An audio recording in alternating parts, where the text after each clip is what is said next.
What's up, guys? It's English Dan, and I'm back with another review. It's been a while, and it's been a while since I did a review while driving.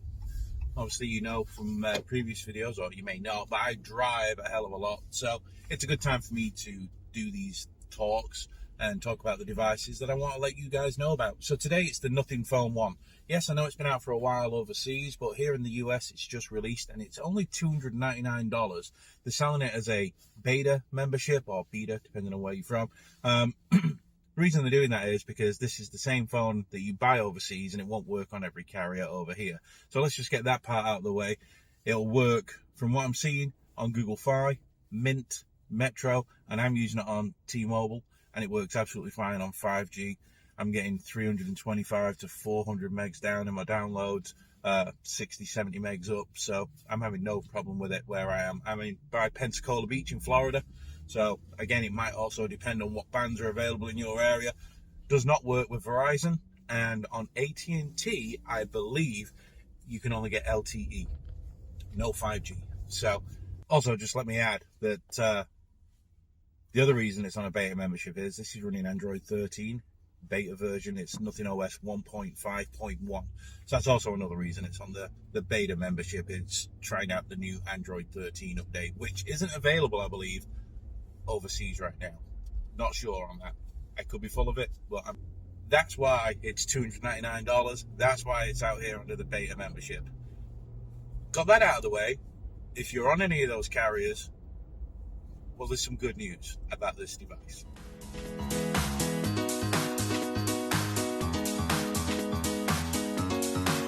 Alright, welcome back, guys. So yeah, the Nothing Phone 1. We've all seen it. Brief overview of the specs. 120Hz Full HD display. Really nice display, absolutely crisp, bright, just really good, especially at this price point, $299. And that's something I'm going to be mentioning a lot, the price point. Snapdragon 778G, really fast. It's the first time I've used the 778, and I'm so shocked at how good it is. I could use this, well, I have been using it as my daily driver ever since I've got it, or one of my daily drivers, as we know I carry multiple phones. But the speed of this phone has been fantastic. 50 megapixel rear camera, does pretty decent when it comes to taking photographs. Video's not bad.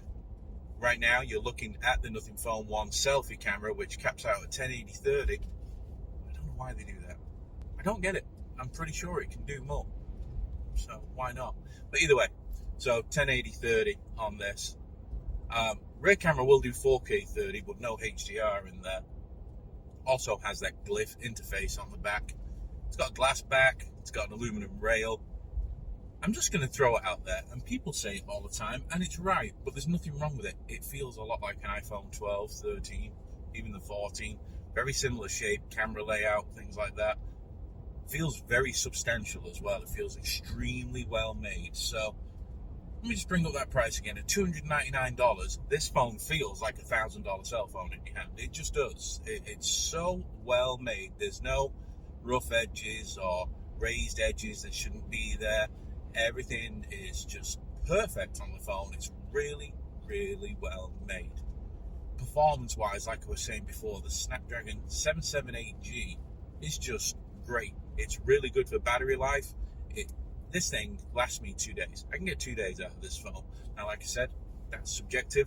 I carry multiple phones. I have one for work, one for personal, one for YouTube. And but easy, 2 days out of this phone. Easy, into 3 days.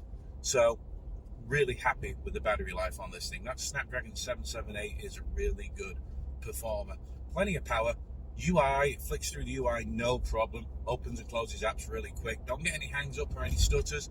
Will game as well. But this is where you'll notice the 778 struggle just a little bit more on like your higher end games like Genshin Impact, but you can change your settings so you don't have to have it on blazing everything ultra. Wow, this is the best you can get.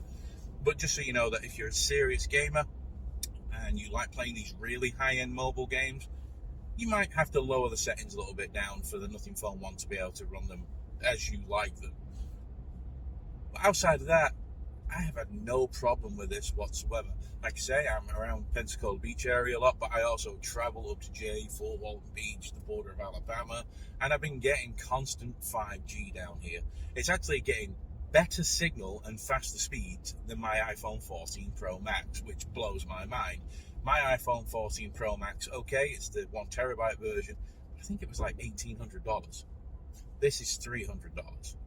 The screen, even though it's not got the resolution of the iPhone, it's every bit as good as the iPhone when it comes to looking at the details, the sharpness, and the 120 hertz makes everything feel so zippy and fluid. It's just a really good phone. I'm going to just put it out there that right now, if you're on a carrier that supports this device, this is the best phone you can buy right now. No doubt about it. $299, there is nothing on the market right now that you can buy that is as good as the Nothing Phone 1. I really do highly recommend it. If you're unsure, you probably want to do some homework and speak to the carriers. Unfortunately, a lot of the people who work in these carrier stores don't actually know a lot of what they're talking about. But you do get a 14-day return period as well. So if you're really intrigued and you just wanted to try it, hey, it's $299. I'm not saying that's not a lot of money, but in today's climate with all the inflation, $299 for a high-end cell phone is actually not a bad deal at all. I think it's a great deal. So yeah, it could be worth you trying it if it's something you want to get into.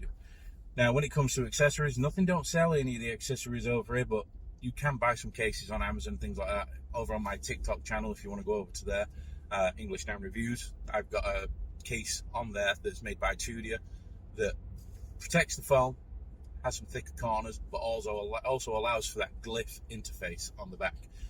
Going into that glyph interface. Is it a gimmick? Yeah. But is it cool?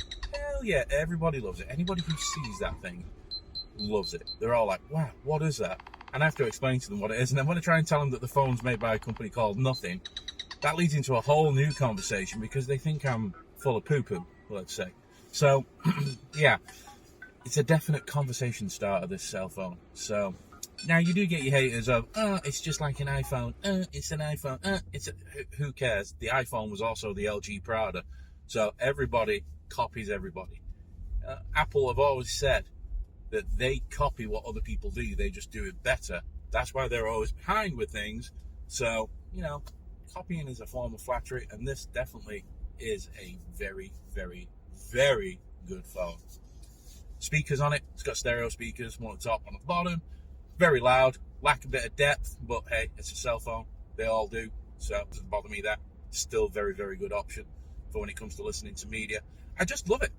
I really do love the phone. I'm blown away by it. I really thought I was going to get this and be like, it's just gimmicks and it's just trying to sell itself on flashing lights on the back, but colour me shocked.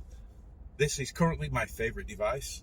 It's currently my favourite Android device, and at $299, it is the best buy in the cell phone world you can make right now, as long as your carrier supports it in the United States. So yeah, links in the description of where you can buy it. Go ahead, give it a try, see what you think. Let me know in the comments if you've already got one. Alright guys, catch you later. Thanks, bye.